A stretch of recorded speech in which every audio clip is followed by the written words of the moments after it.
안녕하세요. 산업투자연구소의 유명입니다. 2023년 9월 8일 금요일 선티온 신문 시작하겠습니다. 첫 번째 한국경제신문입니다. 어제는 코스닥과 코스피 하락했고요. 금리와 환율은 상승했습니다. 자, 첫 번째 기사입니다. 공급 대란을 막아라. 지방 미분양 양도세 면제를 추진하고요. 어, 공공주택 공사비 인상을 검토를 하고요. 건설사 PF 보증 규제를 완화하려고 하고 있습니다. 자, 3년 뒤에 입주 물량 감소는 반드시 다가올 미래인 것이죠. 현재 공급을 막는 것은 공사비 인상과 너무 높은 PF 대출 금리입니다. 한번 올라간 원자재 가격을 내리는 것은 어렵습니다. 높아진 분양가가 높지 않게 느껴지게 하는 방법은 기존의 아파트 가격이 상승하면 됩니다. 너무 높은 PF 대출 금리는 정부가 내릴 것입니다. 자, 주택 공급 대란을 막아라 공사비 올려주고 오피스텔을 주택수에서 제외한다고 합니다. 오피스텔의 주택수 제외 환영하겠습니다. 자, 공사비에 발목 잡힌 공공주택. 뭐 3년 뒤에 뭐 집값이 부족하고 입주 물량이 감소한다고 하지만 사실은 올해부터 입주 물량이 급감합니다. 거기에 더해서 아파트 가격이 오른 2023년에도 다주택자의 추가 투자는 극히 적습니다. 취득세 중과와 투자금 부족이 원인이죠. 자, 다주택자의 투자가 줄면 시중의 전세 물건은 감소하고요.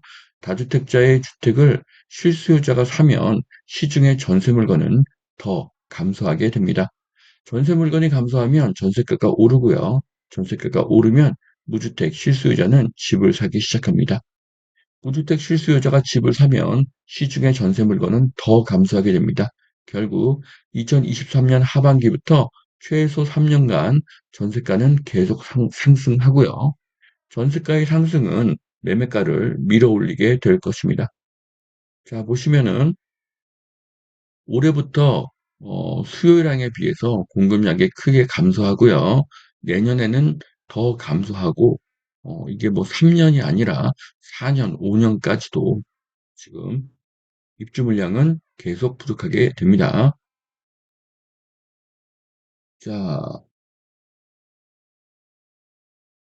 지금 PF 대출 금리가 10%가 넘는다고 하는데요. 뭐 일부는 금리가 30%가 넘는다는 이야기도 있습니다. 자, 공급이 감소될 수밖에 없는 그런 상황인 것이죠. 이런 고금리를 내면서 아파트 사업을 하게 되면 이익이 남지 않습니다. 자, 그리고 지금 전세 수요가 증가하고 있고요. 전세 가격이 급등하고 있습니다. 자, 대부분의 부동산 전문가가 2023년 하반기는 역전세로 인해서 아파트값 하락할 것이라는 전망을 했고요. 자, 선투연과 몇몇 전문가를 빼고는 모두 전망이 틀렸죠. 자, 지금 매매가보다 전세가 상승이 더 높은 상황입니다. 자, 놀라운 것은 서울의 전세 매물이 6개월 만에 35%가 감소했습니다. 자, 그러면 당연히 전세가가 오르겠죠. A급지가 먼저 오르고 결국은 C급지까지 모두 빌라까지 모두 오피스텔까지 모두 전세가가 오르게 될 것입니다. 자, 미국 상업용 부동산 곳곳에서 경고음이 나오고 있습니다. 공실률이 치솟고 대출 연장이 실패하고 있고요. 5천조 원 대출 부실화가 비상입니다. 자, 이렇게 되면 어떻게 될까요? 은행이 망하겠죠. 은행이 망하면 나라가 망하는 것입니다. 자, 그렇기 때문에 미국은 어, 금리가 현재가 정점이고 결국은 미국은 금리를 내릴 수밖에 없습니다. 자, 지금 상업용 부동산이 무너지고 미국 은행들이 무너지는 상황에서 금리를 더 올린다? 있을 수 없는 일입니다. 자, 금리는 2023년 말 2024년 초에 내려가게 될 것입니다. 자, 미국의 금리가 내려가면 주식과 부동산은 상승하게 될 것입니다. 자, 다주택 기준 3주택 이상으로 변경을 해야 된다. 자, 50만 명 미만의 대도시 지역은 주택으로 보지 말자. 이런 것입니다. 자, 1주택을 보유했더라도 공시가격 15억 7천만 원이 넘으면 다주택자로 볼 수 있다. 그러니까 주택 수가 아니라 주택 금액으로 재산세를 내자는 윤 정부의 공약을 다시 한번 이야기한 것이죠. 자, 다주택 기준이 상향되는 것을 환영하겠습니다. 자, 다주택자의 감소는 시중 임대물건의 감소이고요. 다주택자는 악마가 아니라 선입니다. 이유는 시중에 임대 물건을 공급하는 공급자이기 때문인 것이죠. 자, 서울 빌라 전세가율은 60% 그대로인데 월세는 오르고 있다고 합니다. 자, 빌라는 지금이 가장 싸고요. 지금이 투자의 기회입니다. 지하철 2호선 테두리 안쪽만 투자를 해야 할 것으로 보여집니다. 자, 지금 월세 선호 현상이 계속 증가가 되고 있고요. 주거 부담이 계속 커지고 있는데요. 자, 영국의 원룸 월세가 270만 원이라고 합니다. 자, 한국이 영국에 비해서 소득이 낮지 않습니다. 자, 한국이 영국에 비해서 어, 주택 수가 더 많지가 않습니다. 한국이 영국에 비해서 인구 밀집도가 결코 낮지 않습니다. 그렇기 때문에 결국 한국의 서울도 원룸 월세가 270만 원이 되는 세상이 머지않아 올 것입니다. 자, 두 번째 매일경제신문입니다. 거래 반짝 줄고 매물 늘자 아파트 분양 전망이 하락하고 있다고 합니다.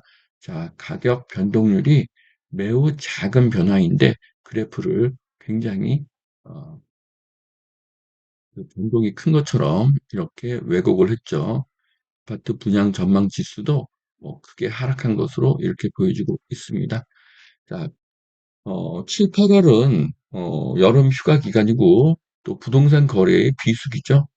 이때 거래량이 소폭 감소하는 것은 당연한 일입니다.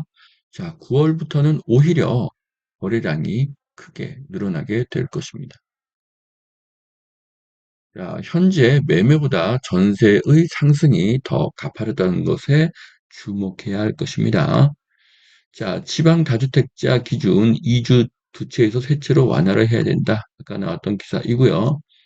자, 이것은 어, 1년 전에 동아일보 기사인데요. 보시면은 이미 다주택자가 굉장히 많이 감소를 했고요. 23년도에는 더 감소를 했겠죠. 다주택자가 감소하면 전세 물건이 감소하고요. 전세 물건이 감소하면 전세가가 상승합니다. 전세가가 상승하면 매매가가 상승하게 될 것입니다. 자, 이단 붕괴 사고 시공 능력 평가 확 바뀐다고 합니다. 자, 어, 부실 시공, 하자, 중대재해 등을 더 강하게 규제할 것입니다. 이렇게 되면 공사 기간은 길어지고요. 공사비는 올라가고 공급은 줄고 분양가가 상승할 것입니다. 결국 기존의 아파트 가격이 상승하게 됩니다. 자, 여기까지 2023년 9월 8일 금요일 선대현 신문 마치겠습니다. 투자에 도움이 되시기를 바랍니다.